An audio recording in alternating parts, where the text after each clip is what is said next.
Indah Permatasari hamil anak pertama. Ari Kriting sebut sang istri banyak perubahan, lebih kalem. Raut bahagia terpancar dari wajah Indah Permatasari dan sang suami Ari Kriting.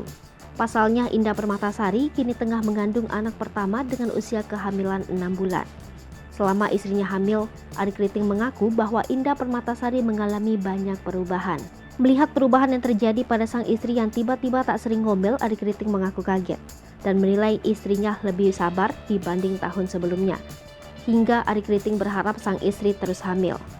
Selama masa kehamilan ini, Indah Permatasari merasa lebih manja dengan sang suami. Bahkan saat sang suami pergi ke kamar mandi pun, Indah meminta Ari tak pergi lama-lama.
Hai pemirsa Sri Popo TV, jangan lupa komen, like, dan subscribe, serta tonton terus berita-berita terupdate lainnya ya.